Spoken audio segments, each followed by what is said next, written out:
The views and opinions expressed in the comments section of our online shows streamed on Facebook Live, YouTube channel and podcasts are those of our viewers and followers, and do not necessarily reflect the official policy or position of Tech Sabado. And today is Tuesday. Tech Sabado. Alright, good evening po sa inyo lahat at welcome na naman sa isang edition po ng Tech Sabado dito po sa YouTube and Facebook. Yan, so makikita nyo po kami ngayon live. Tonight is this January 10 ng 2026 and exactly ang oras na ba 8:01 sa buong Pilipinas. So hopefully makinig kayo sa amin. Isang oras po ito ng talakayan, usapan tungkol sa teknolohiya na nangyayari dito sa Pilipinas and at the same time around the world. Okay, Jing Garcia po ng TechSabado.com and of course The Manila Times. Papakilala ko na po yung ating mga kasama dito sa Tech Sabado. 10 years na po kami na ginagawa namin ito para po sa inyo at hindi para sa amin. Para po napapanood nyo po, napapakinggan nyo po at nalalaman nyo po kung ano mga nangyayari sa loob ng teknolohiya, especially dito sa Pilipinas. And of course, the internet. Napakasaya po niyan. Okay, sa aking kanan, ang aking kachokaran since 2015, nung nasa Radyo 5, 92.3 News FM. Walang iba kundi si Attorney Melvin Kalimag po, magandang gabi sa inyong lahat. Tulad po sabi ni Tito Jing, iwan nyo na po ang lumang tunog ng Zoom dahil kami po ay nasa podcast na. Yes. Ayun, magandang gabi sa inyong lahat. And of course, kaharap ko naman ang Tito ng San Pablo, Laguna. Yan, magandang gabi po. Ngayon, Tito ng Kingswood Arcade sa Makati. So, magandang gabi po, Tito Tribs, Raymond Tribdino ng The Manila Times at CleanTechnica.com. Quote ko lang po ang nanay ko, sabi niya sa amin, totoong tao pala kayo. Nung nag-podcast tayo, totoong tao daw tayo. Napanood niya sa Amerika? Hindi, nandito siya. Dito siya. Happy birthday sa nanay ko nung January 8. Uy! January ko pala yan. Happy birthday na mami, manay. Yan, Mama Ots. Mama Ox. Ops. Otay.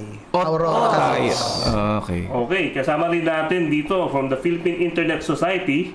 Of course, ang ating suki dito sa Tech Sabado. Ang ating kauna-unahang guest sa 10 years ago. 10 years ago? Oo. Sa Tech Sabado sa TV5. Yes, at TV5. Walang iba kundi si Winthrop Yu. Yay! Okay, magandang gabi sa lahat. Glad to be back on Tech Sabado and here's looking forward to 10 more years. 10 more years. 10 more years, kaya ba? Kaya.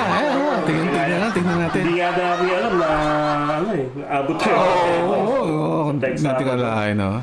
Pero yun nga po, no, alam na, narinig nyo na Internet Society. So pag-uusapan natin ngayong gabi, yung sitwasyon ng internet. Di ba? Mm-hmm. So, sa Pilipinas at saka sa buong mundo. Alam naman natin na napakaraming nangyari in the past, ilan na bang years? Since, kailan ba tayo? 1994 dito sa Pilipinas? 1994. 1994. So, that's over 30 years ago. Tama? O 40? No, 30 lang. 30. We just celebrated our 30th anniversary in 2024. Ginanap yun sa Ateneo, yung event. Oo nga.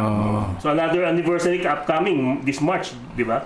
Again, March 29. Yes. So, ayan po, no? So, yung sitwasyon po ng internet ngayon kasi napakaraming nangyari since 1994. Pero hindi natin iisa-isahin lahat yan. Napakatagal yan, 30 years. Pero, i-compare namin yung internet noon at internet ngayon. Correct. Kasi sobrang ibang-iba eh. Especially, delivery ng information, yung internet speed, at the same time, yung yung social media, which actually practically inverted the entire communication system ng yung how we communicate, hindi naman communication system, pero how we communicate with each other through the internet. So, tingnan natin ba't nawala yung internet? Lahat, social media lang lahat. Ano ba? Sa tingin nyo ba? Gusto ko lang si Boss Winthrop. Yung advent ba o emergence ng social media, was it advantageous or good for the internet or not? Well, actually, mga social media platforms, no, going back to 6 degrees pa, even before Facebook. Ang Facebook 2004. Friendster, ganun, no? Yeah, MySpace. MySpace never really took took off in the Philippines. Friendster medyo, kaya hanggang ngayon meron mga iba dyan nagtatawa nga, hi Friendster, ganon, no? Si Bob Reyes. Si Bob Reyes. Mga Friendster, sabi niya. Yung ganun niya lagi. Medyo prehistoric. So in the beginning, it's a way, it was a good way of getting in touch. Remember, kapag pinag-uusapan mga 2000s, no, yung mga iba ata ng mga nanonood ngayon, baka hindi pa pinapanganak noon. Can you imagine? Sigurado yan. Di ba? Anong generation yun? Generation... Gen Gen X ako eh. Millennial. Sumunod sa amin millennial eh. Ngayon, Z eh. Di ba Z? Gen Z kasi Gen Z, post-millennial. No? So, most people, if you want to keep in touch using the internet, ang dominante nun, lalo na dito sa Pilipinas, mga Y groups actually. Diba? So, mailing lists, which were actually quite effective. Ang magandang mailing list, it's not just your families, even colleagues, even people you know. And some of my friends today, 20 years later, I met on mailing lists. No? Maganda lang sa mailing list, you can have very involved, very intelligent discussions which you cannot do on a comment thread nowadays, no? So ganon. Then you have social media. The main attraction there was, of course, mailing lists can be boring. No? Email, nag-email lang, email kayo back and forth. Social media, later on you have pictures, you can post articles, you can initially nga, you never posted news articles. Initially, you posted pictures of yourself, your family, tapos nauso rin, di ba, yun food porn. Hanggang ngayon, di ba, you post pictures of what you eat. So in the beginning, it was a very friendly, very social media platforms in the beginning were very social. Nowadays, what really are the social media platforms like? Number one, they're very political. No? Number two, a tribalism that emerged even during the time of email groups. Even the time of Y groups, meron mga grupo-grupo yon. Medyo may pagka-tribal na. Aggravated on social platforms because now you have all these people, including yourself. I will include myself in that, who are living effectively within echo chambers. Ang madalas mong ka-interact, madalas mong kausap are people who think like you. Yeah. You tend to avoid people who disagree with you. So it's no longer social. In fact, you can say that the platforms have become antisocial if they cocoon you within a specific group. So in a sense, social platforms have evolved for the worse, I would say. For the worst. For the worst. Kasi nagkaroon ng bubble eh, di ba? Kanya-kanya ng bubble. Kanya-kanyang echo chamber bubble. Yes, ideology mo, race mo, di ba? Pero tanong ko, so if we cut the internet into stages, so for example, the first stage, kung saan, kasi nandun ako nung nagsimula yung Business World That's Online. Di ba? Internet Web 1.1. Web 1.1 nung Netscape Navigator, tapos kailangan mo ng Spider na program to crawl it, di ba? To crawl the internet. So it was a little complicated because you needed to know a little coding to get into it, di ba? Tapos bago ka makalagon and so on. Tapos ang bagal ng speed. Then the next stage and the next stage, di ba? So as technology progressed, did we become more tribal? Is that a correct statement? I think we were already tribal to begin with. It's just that social platforms today really emphasize that point, which is not good for people getting along together, frankly. Because one of the things that's good about not knowing people very well is that you can somehow parang pwede mong pagbigyan yung tao, hindi ko naman masyadong kilala yan, sige na. But on social media, all this is out in the open, no? So, kumbaga, social media platforms allow you, gusto mong mang-away, pwede. Di ba? And that's what a lot of people are doing. Recent issue about yung traffic violation, for example, has divided certain communities. Pero it's not necessarily good. I would advise, and I advise myself, first of all, to step away from social media more. No? In other words, less screen time. It's really not good for you. Ngayon, ang problema dyan is that governments now have taken notice. Jing, you were asking about phases or stages in social media. Let's say 10-15 years ago, pag meron kang narinig ng government regulation ng internet, kontra agad. No? Because this is the open internet. The internet is for everyone. It's for everyone to express themselves. It's for everyone to connect with everyone else, not just family and friends, perhaps even make new friends.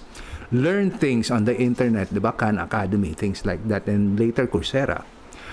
But the thing is, you still have that internet today, but it has become so consolidated that you have a few players now who actually very much dominate the internet space.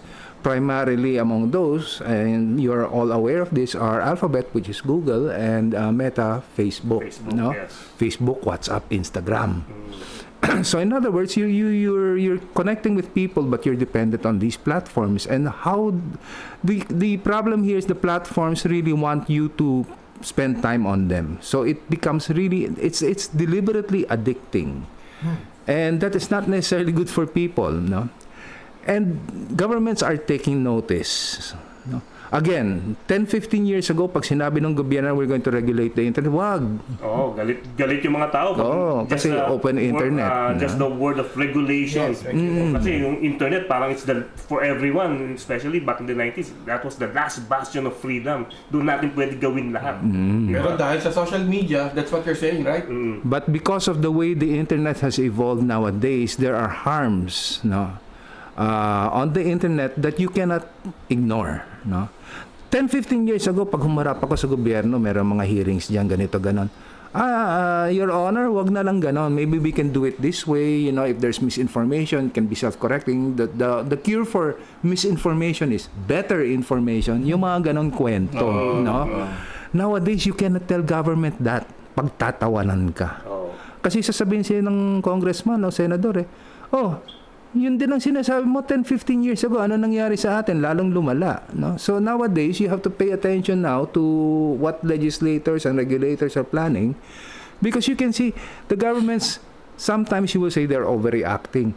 What's an example of overreacting? In Australia, binan lahat ng minors sa social media platforms. Recently lang. Seen and below. Diba? Recently lang yan.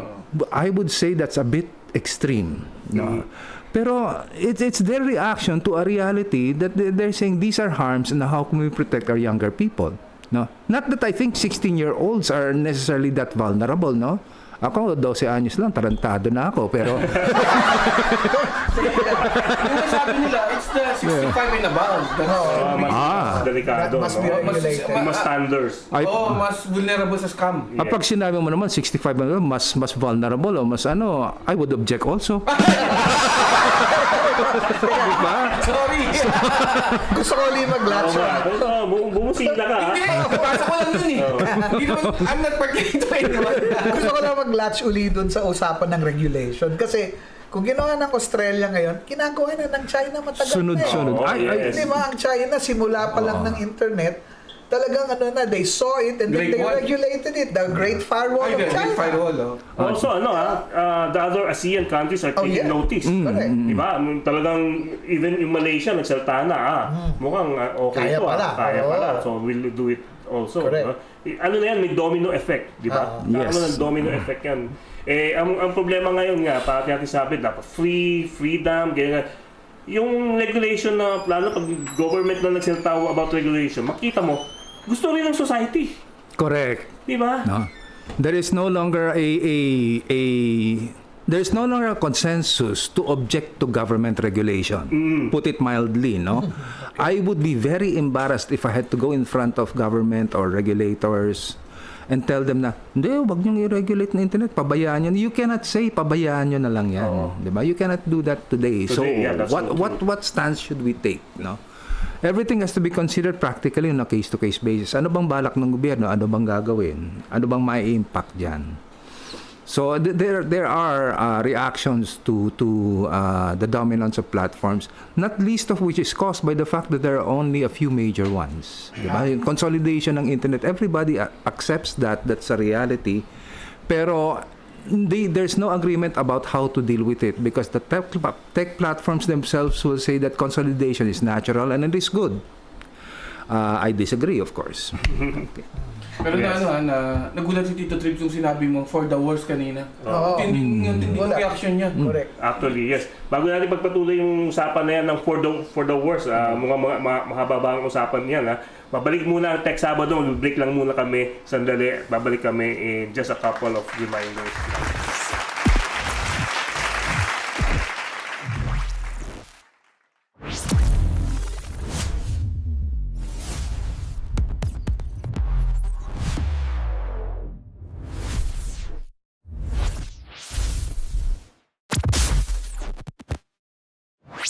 And we're back dito sa Tech Sabado. Ganda na ng usapan namin, no? Tungkol po sa yung banggaan ngayon ng internet saka social media. So, talaga may banggaan talaga ngayon. Dahil sa totoo lang, yung karamihan ng mga tao ngayon, hindi na alam yung internet. Para sa kanila, yung social media itself is the internet. Baka kailangan natin lagyan ng definition. Yes, sige nga. Tito Trips, Hindi, ikaw. gusto ko siya maglagay. Okay, sige. Tama ba? Do you agree, Winthrop, na yung sinabi ko na maraming tao, they think that social media is now the internet. Well, Facebook. that's true for most people. Facebook, Instagram, social media is the internet for most people. There was a survey back in 2016, 2017, around that time, before the pandemic, Philippines, no?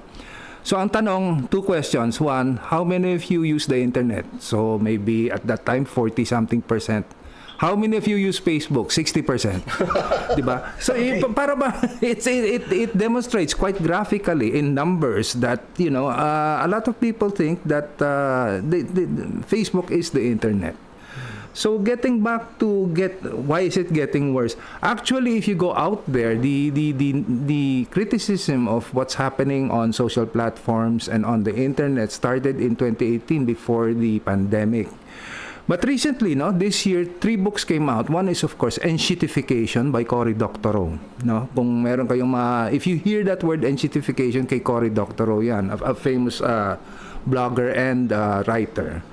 But there are also 2 other books, much milder than Doctorow's book, by one is Bruce Schneier, the cybersecurity expert. The other book is by your favorite uncle, Tim Berners-Lee, the inventor of the World Wide Web. So if you have a chance to pick up the books or read through them or borrow, do so. No? Take a look.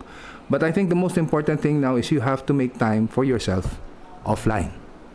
Really. No, Ang hirap, no? Ang hirap nga ngayon because you're so used to the digital habits, no? Correct. Pag gising mo sa umaga, yung cellphone agad eh. Diba? Pag hanggang sa gabi, matutulog ka, yung pa rin eh. Yung pa rin, Ang isang phenomena na nangyayari ngayon, yung scroll. Oo. People are scrolling the whole day. Actually, pag nandito nga ako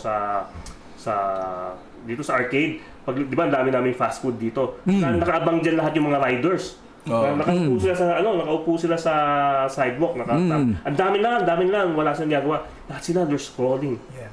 They're scrolling, yun lang ginagawa nila. Tapos lahat sila tawa ng tawa. Okay. Because for food delivery riders, there's a reason why they're looking at their phones. They're looking for work, diba? For gigs for their job. Pero yun nga, ako nga, okay, bago pa lang New Year, so pwede siguro. Ang personal New Year's resolution ko, and I never posted this anywhere, is that I will read more. So what do I mean by read more? I don't mean scrolling. I don't mean short form. I mean, I want to read more books. And I promise myself, I will read a fiction book again this year. Kasi I realized last year, I didn't read a single piece of fiction. And that is ridiculous. Why? Well, if you read the industry journals, things like that, you keep up with what's happening in the world, political events, etc., you should be fine. You don't need fiction. I disagree. You need fiction a lot. It forms, it's really a part and parcel of your being a human being. If you don't read fiction, I don't know, I feel in myself, may nag-iba. Something is off. So, that's my New Year's resolution. Read more, and that's to be books. Yeah. Oo, tama yan. Actually, gusto ko nga rin to write long form. Balik ulit tayo sa writing to long form. Kaya nga, ngayon medyo ginagalahan ako sa Tech Sabado nga, marami akong mga long form na column. Kasi may tumutulong sa akin. Kasi with the help of ChatGPT. Oo, kasi may nag-edit na sa akin. Ang hirap na, sa totoo lang, as a writer, ang hirap mag-edit ng sariling work. So you have someone to edit. Hindi mo pwede pa-edit sa ibang tao kasi may buhay din sila, di ba? Yeah. So maganda ngayon, hindi katulad dati si Buji pa nag-edit sa akin. Sa interaction, pag may Buji pag-edit naman, ganun din, nababatuan lang. Many eyes. Yeah, so kasi sa totoo lang, ang hirap magsulat. Especially long form. Sigurado may sasabit ka dyan kahit na although meron talagang tao na napakagaling when it comes to writing, pero meron din talaga napakagaling when it comes to editing. Nakikita nila lahat yung mali. So ngayon din ganun, gusto ko long form, ayoko na ng mga mga meme. Oo, long form, may context, meron kang konting history, may kwento ka. and so, kwento ka kasi yun ang maganda eh. Actually, just recently lang, kahapon lang, yung blogspot ko, inactivate ko. May nagbabawa pa rin pala ng blogspot. Rene-activate ko kasi tagal na, the last post ko yata 2015 yata, 2018. Kaya nga, if you mention Blogspot, lolong-lolo ka eh. Oo, blogspot eh. correct. Pero nung tingin ako yung start, ang dami pa rin nagbabasa. Oo, sabi ko, wow, may 100 nagbasa nung pinost ko kahapon. May 100 kagad na nagbasa. Ibig sabihin nun, people are still reading kahit pa paano. So does it Siyempre mean, naman sa 8 billion people, no, at least. at least you have 100. But does it mean like a layer of community? Layers of community depending on generation, depending on... Kasi punta muna tayo dun sa sinabi mo, worst. Worst. Kasi gusto kong halukayin yun, attorney. Worst eh. Dahil worst eh. It's such a hard word. Correct.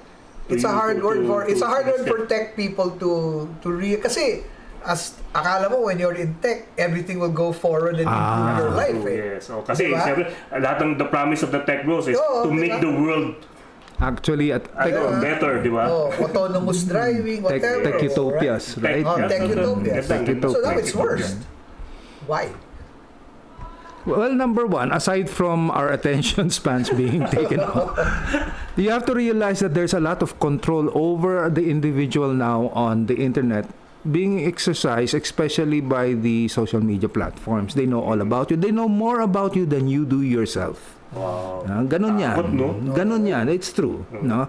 That's why sometimes you say, my phone is listening to me. No, your phone is probably not listening to you, but the social media platform knows you so well, no, that it can already predict what ads to send you. Yes. And which is, of course, their business model in the first place. No?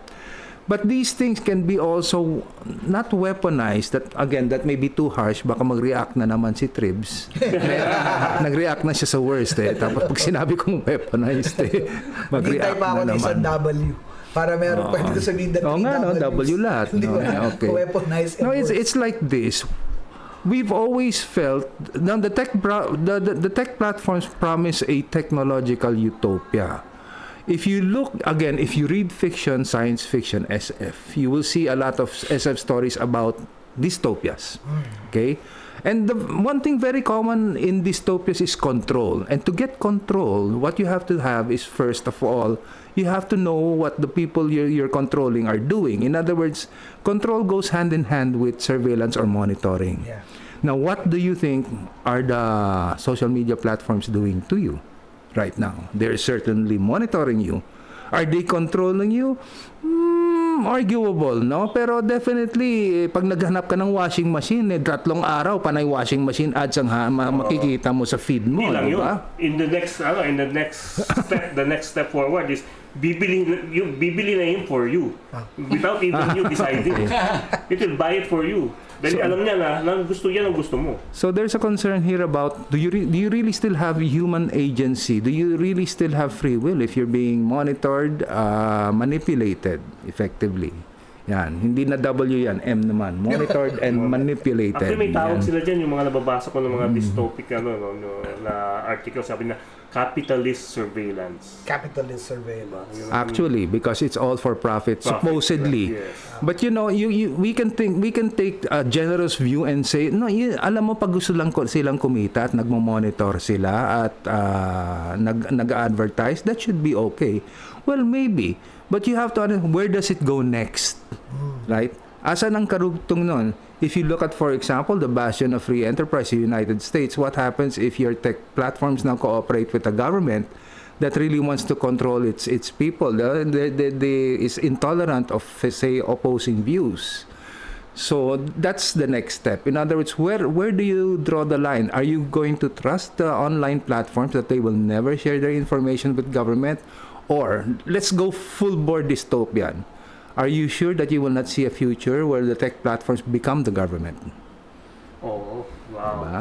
Actually, umabot na nga tayo sa point na halos itakutin na natin yung mga tao na okay, the product is free because you are the product. Mm-hmm. Pero wala na pumapansin na nun. Wala na. Okay, I'm the product. It's okay as long as it's free. So doon din papasok yung regarding surveillance diba? Especially, kasama na siyempre sa surveillance is the camera, sa CCTV camera.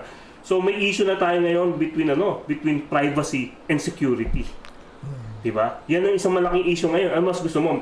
Kasi ngayon, ginagamit na parang lahat ng mga tao nakikita nila, nahuli yung kriminal kasi hinahabol ng camera, ng CCTV from all places. Nakita kung sino siya. Katulad lang ng news the other, yung sinakay sa bus yung katawan ng babae.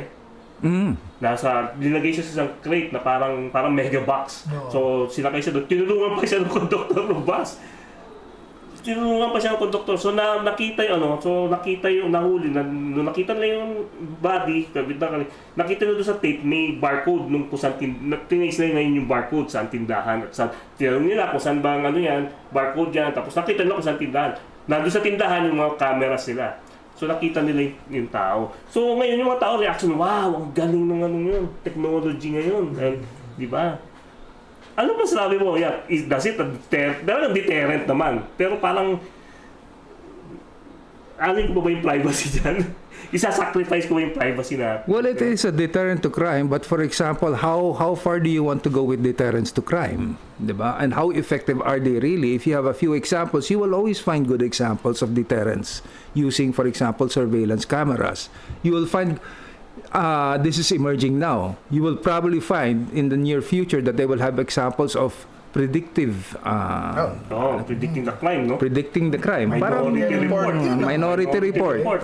That's already very close on the horizon because of AI. Tama. Diba? So what happens if they say, si so-and-so is going to kill someone, become a mass murderer and kill people tomorrow? Did they put you in jail? Yes. No? Again, without even happening yet, di ba? Correct. Without it happening. So that's the movie Minority Report. But we're not there yet, but we are moving in that direction. We have to see that. No? Di ba social profiling na ginagawa sa China? Meron. Di ba? Social profiling. Naalala nyo nung araw, may nagtitinda pa sa yung fake na CCTV to deterrent for crime, di ba? Pero fake lang siya, may ilaw pa siya, nag-blink, di ba? Ngayon wala na because of IoT. May 4 na camera ka na sa bahay, nakikita mo anywhere. Tsaka mura ng CCTV. Yes. Diba? Everywhere. Ito pa napapansin ko especially for CCTV, no? Hindi ko maintindihan bakit ibang tao. Kasi mayroong, who's this guy na nakulong yung hacker, si Mitnick. Yeah, si Mitnick, Kevin Mitnick. He was here sa Pilipinas, nagbigay ng talk. Tapos shinare niya yung regarding that CCTV. There's a website where all the unsecured CCTV are. So you can actually see all over the world. So pinakita niya. So nagtataka ako with that reality that people can see you from all over the world. May mga tao pa na naglalagay ng CCTV in their bedroom. Di ba? Hindi ko naintindihan bakit ka maglalagay ng CCTV. Kung alam mo insecure. Nakatutok sa kama mo kahit hindi insecure, kahit na secured. Kasi ang dali mga 1, 2, 3, 4 karamihan dyan. Admin 1, 2, 3, 4 mga password, di ba? Ng mga CCTV cameras. Pero ewan ko talagang yun na nga, in the age of capitalist surveillance, talagang tayo, medyo we're in a very precarious predicament. It doesn't look good. It doesn't look good. Diba? May sagot ba dyan ang batas, attorney? Para dyan sa lahat ng mga usapan natin. At least, our laws in the Philippines to protect us from what we're discussing. Like, do we have regulations to say, dapat ito lang gawin mo para sa mga... We have data privacy laws, correct? So data privacy laws have expanded to include CCTV and so on and so forth. We have laws for regulating speech. We have laws to, protect people, children and women. Pero itong pinag-uusapan natin, itong onslaught ng kalakihan, itong takbo ng internet and ng social media. Meron bang nabubuong mga batas? Kailangan ba ng Kailangan ba ng panibagong batas to protect our privacy? Pero kasi lahat ng tao, agree na yung mga tao regarding surveillance as a deterrent for crime. Or crime crime solution, di lang crime prevention, but to solve crime as well. Oh. Well, of course, meron tayong e-commerce law, cybercrime law, yung anti-bullying law, applicable lang siya sa school. Sa school lang siya. Sa mga estudyante. Correct. So, hindi applicable sa Venezuela for being bullied. Cybercrime? Law? Wala tayong... Walang cyberbullying na Wala tayong cyberbullying? kunyari sa sa Facebook. Oo. Kukuyugin ka. Oo. Hindi yung cyberbullying law does not apply in that context. Ang pwede mong gawin siguro yung cyber libel. Oo. Cyber libel. Mga ganun. Correct. That falls under RPC pero Yung cybercrime law. cybercrime law may may in-upgrade lang yung penalty. Ano pa ba? May e-commerce, baka alam pa si Winthrop na Pero balikan natin yan. Mag-break muna Okay. tayo. Babalik po ang Tech Sabado.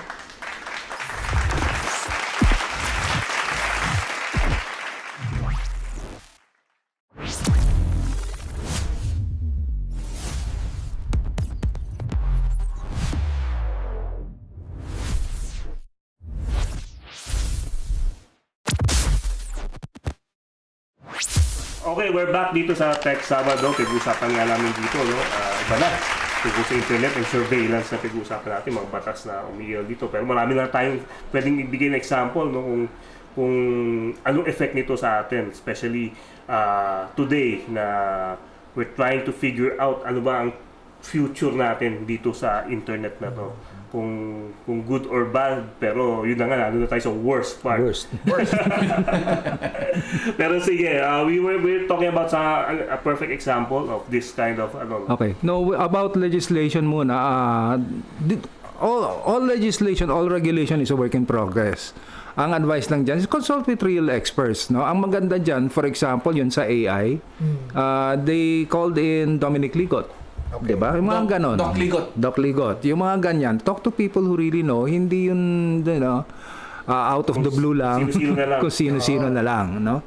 So as long as you talk to experts, you can get a good grasp of what is doable, what needs to be done, but is there really a need for this, and what can be done from the legislative or regulatory point of view.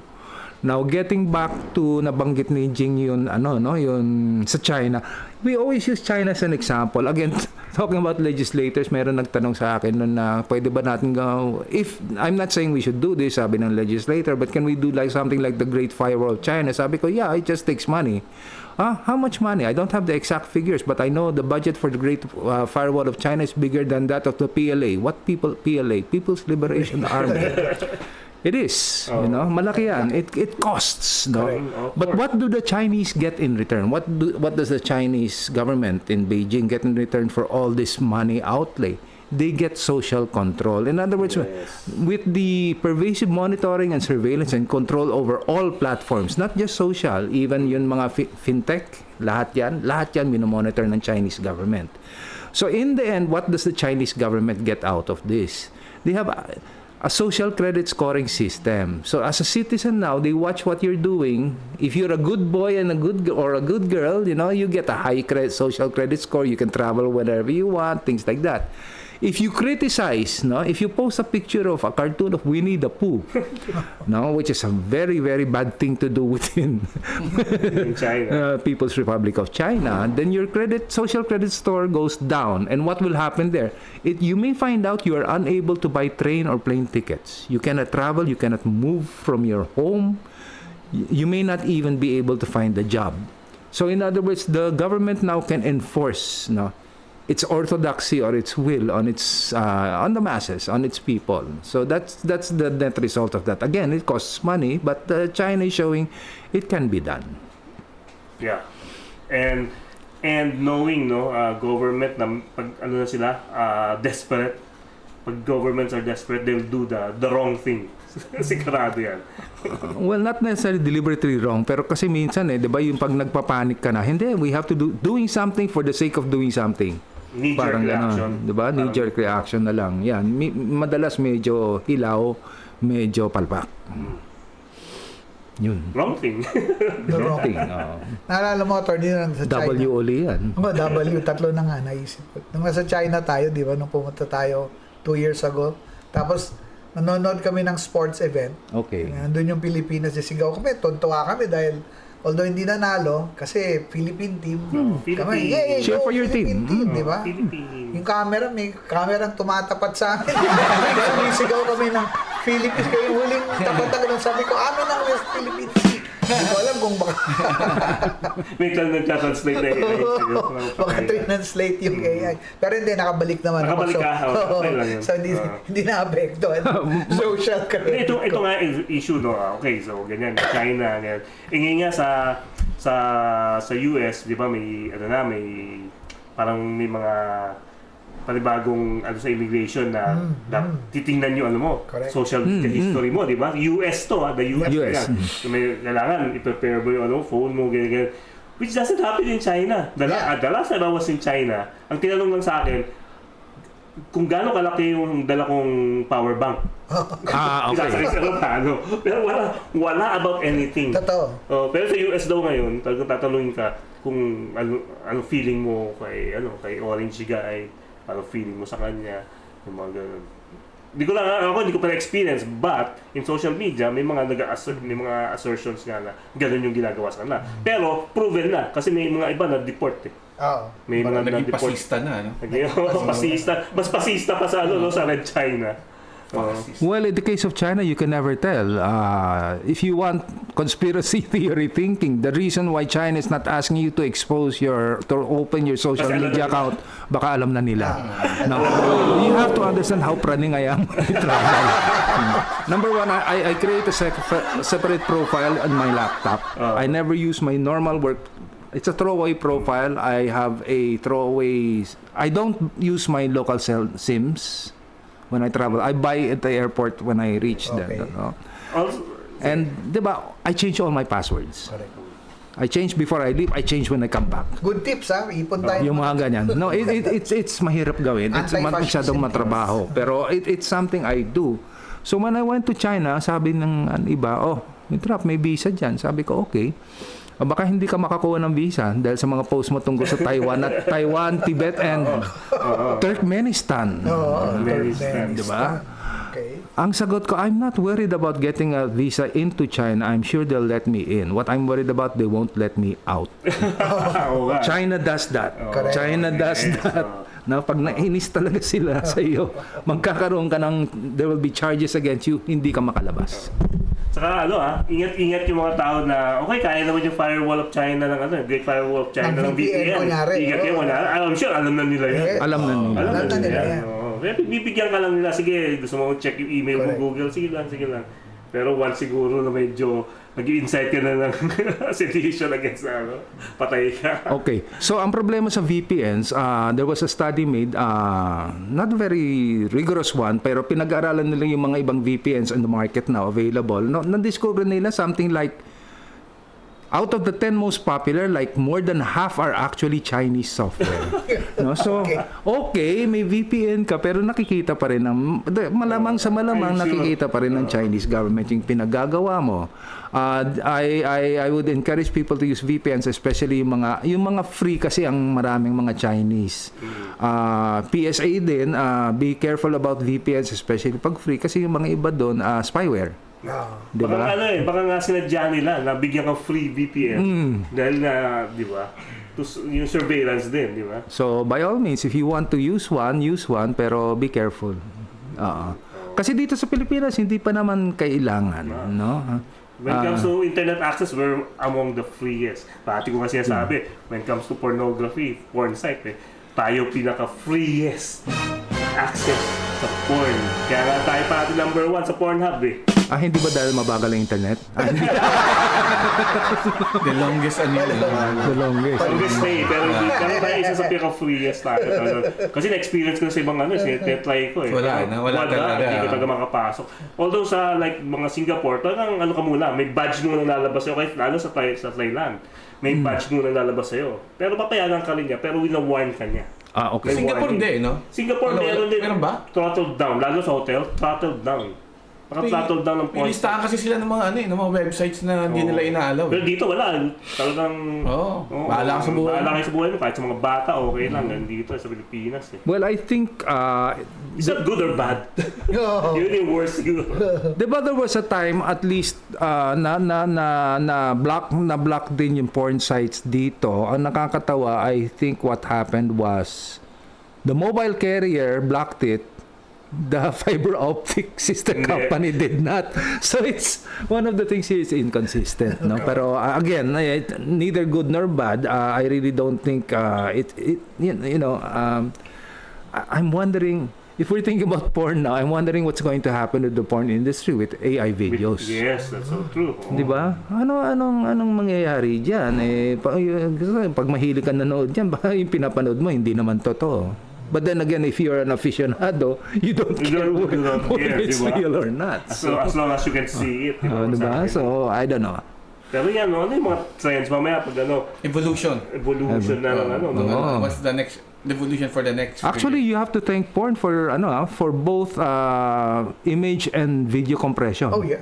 And sila yung nag-drive niyan. Otherwise, pag walang porn, ang tagal siguro. Ang tagal siguro ng video streaming. And also, because again, going back in time, in 1994, bagong internet sa Pilipinas, I was able to download porn. From edu websites. Yun lang ang maraming meron dyan. Gano'n? Okay. Ang nakakaduling lang magbala at basa ng text file talaga. Text file. Yun, FTP. Yun lang. Classic. Pero, sige, mag-break ulit muna tayo. Mamaya pagbalik natin, pag-usapan natin yung upcoming trends, especially now with AI.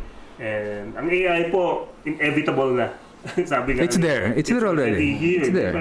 Talagang final na yan. Nandito na yan. So, mamaya pag-usapan natin yan. Trends and AI after this break.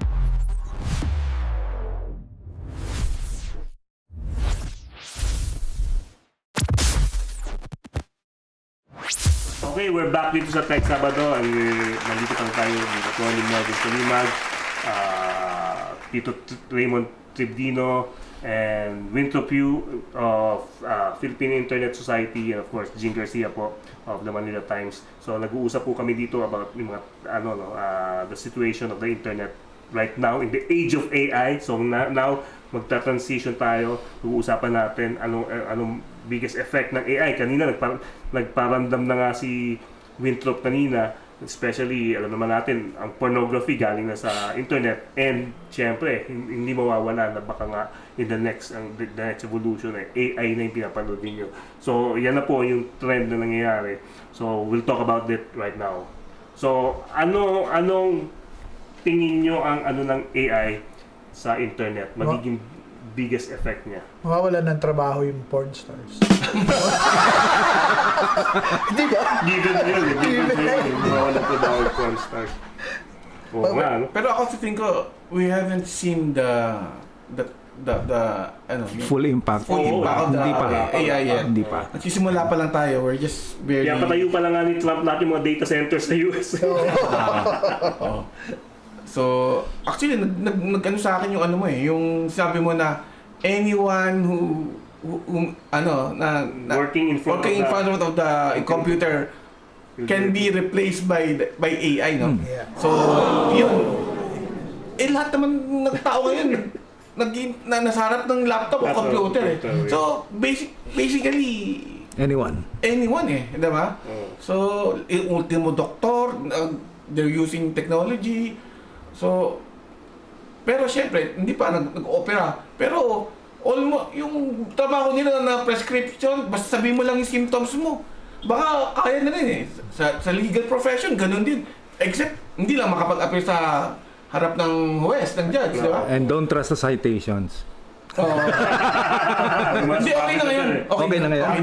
Actually, sa totoo lang, gumanda talaga yung ChatGPT compared to the earlier models niya. But this latest model, Incredible. Incredible. Kung noon, binagit ni Winthrop yung citations, mali-mali. Inimbento lang yung mga yung mga cases. Ngayon, checkin mo. Tama. Even Ginagapang niya yung SCRA, yung mga Supreme Court record. even yung isang biggest sample ko yan parati when I ask kung sino members itong band na to. Di ba? Kaya sino members sa Eraserhead? Tapos kung sino-sino mga pangalan lumalabas. Ngayon, wala na. Perfect na. Even yung mga unknown bands dito sa Pilipinas na hindi gano'n naman globally kilala. Eraserhead, siyempre ba? Kilala yun. Pero yung mga ibang bands, nandun and walang mali. Ang ganda ng bagong model. Masubukan nga. Kaya nyo, yun talaga niya. Yun Pero talagang feeling ko yung ginagawa niya. journalism business is bukod doon sa naging online, yung effect ng internet na lahat naging online na everyone is a publisher, it's a lahat reporter, lahat kaya yung mainstream media na nagkaroon delikado na. Oo. Tapos may AI pa. Oo. Wala talagang delikado na Bugsarado na. bugsarado na tong media industry. Pero ang ano ko naman dyan, mas lalong dapat maging kaso hindi naman tayo lahat ng tao kasi mas lalo tayo magiging vigilant dapat when it comes to stories and news of what we're reading in. Kaso ang problema, hindi lahat ng tao ganun.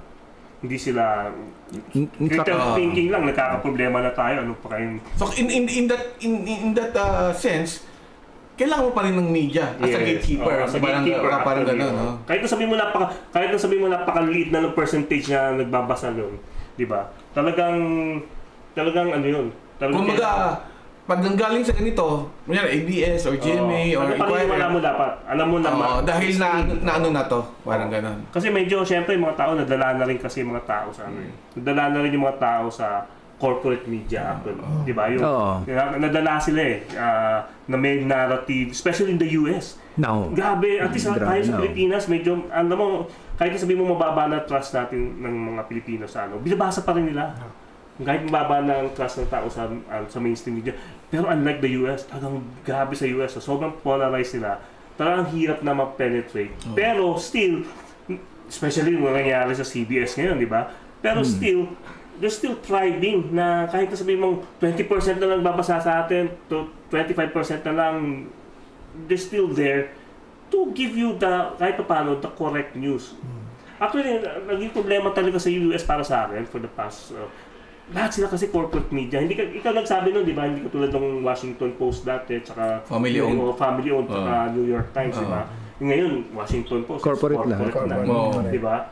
Basta ano na yung mga news score. CBS, diba? Although yung news score, pero pang family-owned kasi nakikialam pa si Murdoch, pero it's a very global organization siya.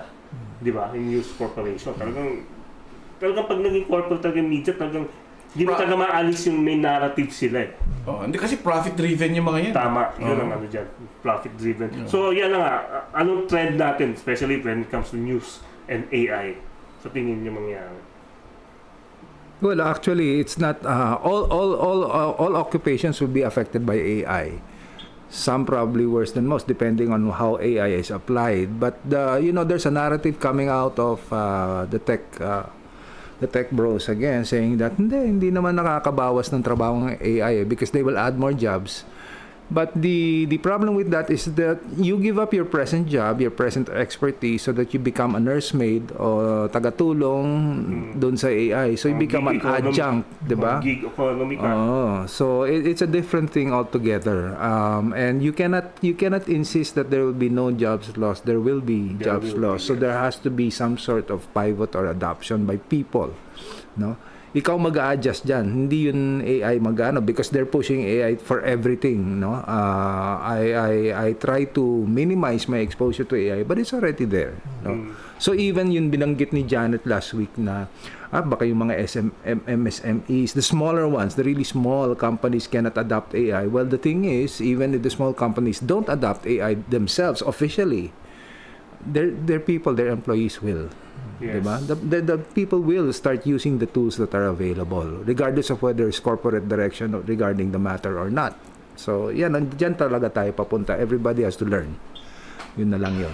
Actually, Go ahead, sorry. No, actually, ito yung mga kaibigan ko, mga journalist, mga journal, ito yung magagaling na sa AI. I won't mention style books, pero okay, so yeah. Gusto ko lang sabihin din kasi, yung paggamit kasi ng AI, sabi nga nila, yung mga trabaho, talagang may mga new jobs. Magbabago talaga. Talagang magbabago. Ngayon nga, may narrative na nga pinupush ngayon sa social media. You don't need degrees anymore. Yan ang sinasabi ng ng mga, especially ng mga, of course, may-ari ng AI companies, sabi nila, parang mga tech bros, sabi, hindi na kailangan ng degrees. Pero yun na nga ano ba yung mga new jobs na yan? Alam naman, sabi nung one time, ayoko na mention yung school nung tinanong ko sa kanya. Kasi parang yun ang excuse nila. There'll be new jobs, hindi pa nga nakikreate yung new jobs Tapos yun ang sabi niya, sabi ko, you lay off 10,000 people and you hire 2. One to turn on the computer and one to monitor if the electricity is okay. Parang ganun lang, di ba? Parang ganun. Ganun na mangyari. 2, that's a new job. Kasi talagang may bagong jobs. Kasi like now, never heard ng prompt engineer nung just a few years ago. Ngayon may job na prompt engineer. Pero hindi mo pwedeng lahat prompt engineer. Ganun din sa gig economy. Sabi nila, kaya kami gig economy. Pero hindi man lahat pwede maging Uber driver. Hindi rin pwede lahat maging Grab delivery rider, di ba? At the same time, kung wala kang trabaho, wala nang trabaho mga tao, sino order ng mga produkto doon? Correct. Di ba? Sino order ng deliveries, di ba? Pag mga ganun. So talagang medyo, ang hirap i-balance, pero nandito tayo sa point na tama si attorney, sabi niya profit-driven. Ang isang company, kung alam nila na they can cut their cost, they will cut their cost no matter what. Kaya nga kita nyo ang layoffs ng ng Google by the thousands. Tech industry. 18,000, 30,000, 20,000, ganun karami sila mag-layoff last year. Umabot ng almost 1 million people. Tayo talaga, para sa akin, kinakabahan ako for the BPO industry. Kasi yung pinupuntahan natin nila Tito Trip sa ni Melvin sa abroad regarding agentic AI. Agentic AI. It's really targeting that market. Correct. Talagang, Magiging replacement. oo. Kung merong great replacement, ito na yun. Ito na yun. Correct. Ako gusto ko maging trabaho pagdating ng age of AI, tagapatay ng switch. Para mapatay ko yung switch ng AI, yun yung trabaho ko. Pag naging masyadong abusado na yun, papatayin ko. Hindi, papatayin ka muna nun bago mapatay yung switch. Mag-sentient siya. Kahit ipapatay sa kalang switch ko, papatay ko. Madedetect ba ako nun? Malalaman ba na? Predictive AI, alam na niya ang gagawin mo. Naamoy ka Sabi na. nila pala sa HR, don't hire Raymond Tindino. He will turn off the switch. But look at it this way, no? AI jobs, for example, sa BPO industry. You know, sometimes your ordinary people, your consumers, for example, might actually welcome that if you have well-developed, well-trained AI, because actually customer support in this country really sucks. Right? That's true. Wag na tayo mag-name ng kahit na sino dyan kasi lahat sila, they suck to different degrees. Diba? But they all suck. But anyway, sige, yan problema. So when AI comes to take your jobs away, the people may not complain. So that's one. The other thing is, you don't need a degree. There's been this consideration of education as a whole. It's not all about actually learning stuff. It's about how you interact with the people around you, and how, when you learn something, how you apply it. Diba? It's not about the actual knowledge. Because nowadays, in the digital age, knowledge itself is out there already. Anong ginagawa ng Wikipedia dyan? Diba? Dati, ilan lang maka-afford ng encyclopedia. Hulugan pa. Di ba? Ilan lang pamilya maka-afford. Kaya nabibili na naawa ka doon sa salesman. Oo. Pinadala encyclopedia. Bigat nun, di ba? Although kahit actually di naman buong 24 volumes, mga 3 copies. So, pero mabigat pa rin yun nung time na yun. Diba? Pero ngayon, lahat may encyclopedia. Ngayon, it's all Wikipedia. No? So, that's the great democratization of knowledge per se. But then you have to know how to use it. You have to know how to interact with people. Yung mga social skills. And that's one thing that yung social skills side na yan ang baka mag-deteriorate dahil sa social platforms. Pero di ba parang nag-backfire? Kasi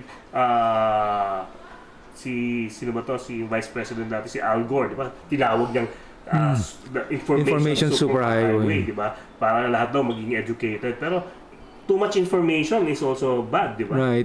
So Al Gore was right. Information superhighway. May multiple car crash lang paminsan-minsan, di ba? At saka congestion. Congestion. Traffic. May fast lane, may slow lane. Parang skyway natin. Ganun May yan. kumakat pa. No? May kumakat pa. Ay, oo. May kumakat. Kumakarate. Kumakarate. Dilaw. Kumakat sa double yellow. Double yellow lane. Kumakarate. Yun. Pero paano sa tingin nyo mag-complement ang AI and internet and society as a whole? Internet and society. Internet society, di ba? That's emerging because you will have to learn to how to use it, how to live with it, how to leverage it, no? And hopefully it doesn't get out of control, di ba? Yan ang problema diyan. Paano kung ganito nga? Hindi mangyayari yan yung AGI. It's not going to become sentient tomorrow. Hindi tayo magkakaroon ng yan lang yung mga fears na hindi yun. That's not the issue. But how to live with it, how to use it, how to use it to maximum productivity. Pero yung nangyayari nga ngayon, parang yung mga fiction or science fiction books na nabasa na natin, this has been written and movies were produced about this. Tapos there is this megalomaniac who wants to rule the world, di ba? There will always be like that. And knowing what we're seeing right now, meron na tayo nakikita mga certain candidates. Meron. Especially the US. Pero dito talaga when it comes to internet, gusto ko lang natin to konting tackle natin bago na magtapos. The US is actually dominating this field. Di ba? Pero hindi lang kasi natin alam yung China kung what's really what's happening there kasi tago nga sila. Pero right now all the developments of lahat ng AI companies, lahat ng tech companies na malaki, may surplus nga sila ng technology, di ba? Lahat ng platforms na ginagamit natin sa social media is all US. Meron din yung China, yung DeepSeek, di ba? Pero nga kung dominance lang, global dominance, pero parang hindi pa sila satisfied. Diba? Global dominance in terms of development of technologies. Lahat diba? Deployment, everything. Kasi yung mga developers are Indians and Chinese who left the US. Di ba? Correct? Di ba? The one who developed chip, our good friend who just passed away. Kaya gusto kong malaman yung tungkol sa megalomania. Parang may megalomania attitude na yung mga yung mga tech companies sa US kasi they're dominating this field in the internet. Kitang-kita naman. Tayo, ano ba laban natin? Philippines. Grabe, naalala ko pa sa interaction ako, parang pa si MVP doon. Ang dream niya, tayo mag-create ng next Facebook. Pero that was what? 15 years ago, 10 years ago, wala pa rin. Halos wala na nga tayong startups Tech startup. Nawala, di ba? Yung mga tech startup natin. Well, yung startups first dito, yan ang talagang may red tape din. Grabe ang friction ng legal ng framework natin for businesses.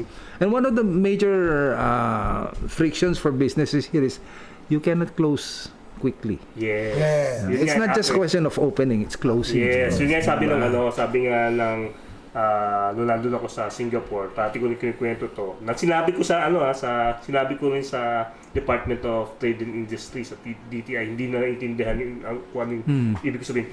Yung express lane pag bukas. Hindi lang express lane, pero yung the right to fail. Yeah. Wala kang right to fail. Parang dito kasi, mas to close a shop, mas masalimuot pa. Mas maraming involved pa kesa to open a shop. Hindi daw katulad kasi sa US or ngayon sa Singapore nga, pag nag-fail yung company mo today, tomorrow you can start up another company. Yes, ganun daw sa dito daw, gabi talagang wala, talagang everything you have to comply with si Melvin nga, nagka-problema dati, di ba, yung nag-i-startup ka Physical address. Kailangan mo physical address, kailangan mo ng fire extinguisher. Extinguisher.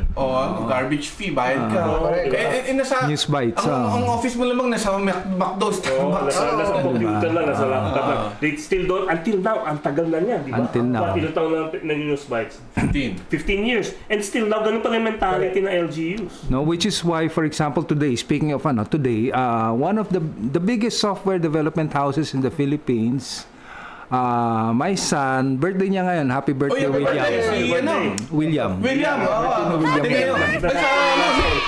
Novare. Sa Novare. Okay, Myla. Silvino. Yan. So, they're incorporated in Hong Kong. Oh. Not here. Not here. They're incorporated to So Hong they're Kong. operating through what? What I have no idea about the details. Basta nga alam ko they're incorporated in Hong Kong, kaya sometimes William has to fly to Hong Kong. So parang baka Day trip. yung parang subsidiaries no? Parang Set up ganun, 60% owned here. At least Yung ganun klaseng style. Again, I don't know, pero ganun yan. May iba akong mga kilala, Singapore naman. Ganun. Okay. So, is there a future for the internet? Considering all the W's? Ano sa tingin niyo? There is a future, of course, for the internet. But Because not for social us. media, That's like the discussion on climate. correct. The Earth will survive. Yes. Whether humankind will survive or not is Yun lang yung that's the question. Dun, It can run. Napaka naman natin, doomsayer naman natin. Baka mamaya hindi tayo panuorin next.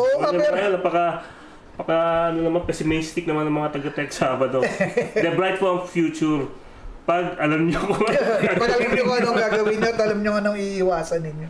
Pero yung nga, I'm just hopeful na kasi yung social media, sabi ni Wintrop kanina, na kinagulat ni Ted Trips na napasama yung internet because of social media. I just hope yung AI hindi ganun na maging effect sa internet. Na maging beneficial siya, good siya, not bad for the internet. So everyone can profit from it. Kasi ako nakikita ko mas more on on the good side, no. Although ang dami ring ngayon pa, daming kalokohan, mga fake na di ba? especially deepfake, fake Di news. ba? Di ba? Pero ako Parang yan sorry pero parang yung birth pains, di ba? pero kasi ako as a lawyer and as a journalist, so immensely beneficial para sa akin. Yung AI. Tama ng citations, ha? Tama, di ba? It made my work a lot easier and better. Correct. Hindi, actually, gusto ko lang sabihin din sa mga Pilipino na mahilig gumawa ng AI slaps. Tapos na po tayo dun sa sa yung introduction ng AI. Dapat po nandun tayo sa productivity side. Correct. True. Wala na tayo dun sa training, wala na tayo. Siyempre, okay pa na mag-training, pero wala na tayo sa intro. Kumbaga sa diving, hindi na po tayo dapat nasa intro dive, dapat nag-dive ka na po ng I hope the government can come up with a strategy. Meron ng national AI strategy. Meron tayo. Pero something na can directly benefit the Filipinos and the country. Knowing the Philippine government, pating huli. So, yun lang. Siyempre, we only have the Philippines. Wala tayong gagawin. Pilipino tayo.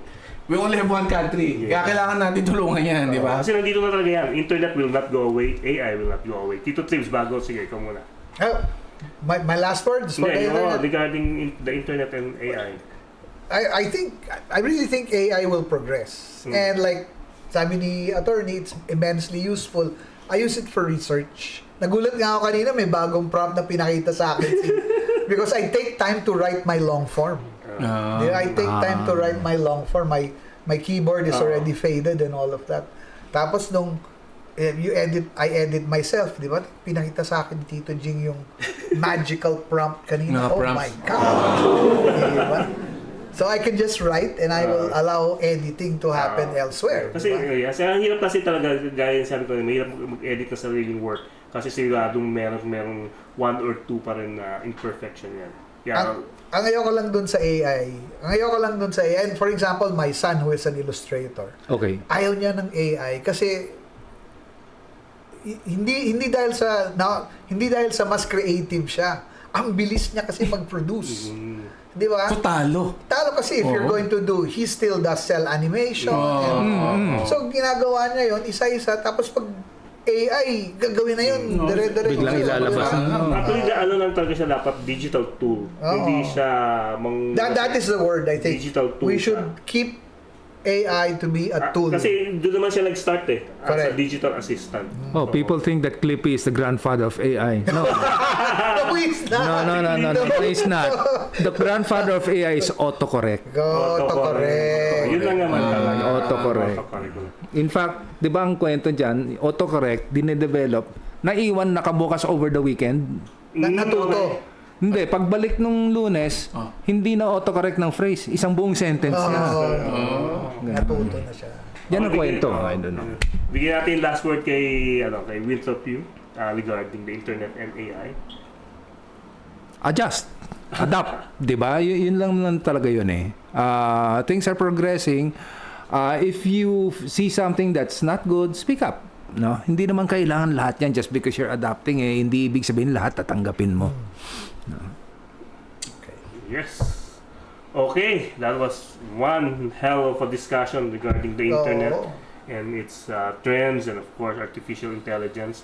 So dito na po nagtatapos ang Tech Sabado after an hour or so. Ang ganda naman itong usapan natin, no? So hopefully you'll join us every Saturday and of course Tuesday din sa amin na Tito Trips. So magpapaalam na po kami. Unahin na muna natin si Tony. Okay, thank you sa acting lagi pioneering guest. Thank you for having me. Internet Society. And of course, kay Tito Tribs and ating hindi na siya konsensya, buhay po siya, totoong tao. Hindi lang po ba? Totoong tao pala kami lahat dito. Okay. Sundan nyo rin po ang aming website, of course, News Bites and Manila Times. At of course, sa social media. Thank you very much and see you next week. Tito Trips. Yan, magandang gabi po. Raymond Tribdino po. Tito Trips ng The Manila Times and Clean Technica. Maraming salamat, Mr. Winthrop. Ang aming Thank you, best thank you. resource person. Ang aming din pinakamatigas na critic. Pinaka-worst. Sa Tech Sabado. And of course, from the Philippine Internet Society, Winthrop Yu. Again, it's good to be here. It's always good to discuss these things. I think even yung mga tao dyan sa labas, yung mga nanonood, nakikinig, discuss this also among yourselves. Tingnan nyo kung ano bang maganda sa AI, kung anong problema. Because in the end, your voices should be heard. You should count. No, hindi lang kami. Of course, yes. Kanya-kanya opinion din kasi tayo. So, yes, kayo rin may opinion. So, ayan po, Tech Sabado po, January 10, 2026. Viewers niya po ng techsabado.com and of course, The Manila Times. Tomorrow po, Sunday Business and IT sa The Manila Times. Hindi po kalimutan. And of course, maraming salamat sa PLDT Smart Corporate Communications Group sa pagsuporta ng ating mga programa PLDT ng Tech Sabado and of course, today is Tuesday. Okay, maraming salamat po sa inyong lahat sa pakikinig at sa pagtangkilik po ng Tech Sabado now on its 10th year. Maraming salamat po. See you on Tuesday. Tech Sabado.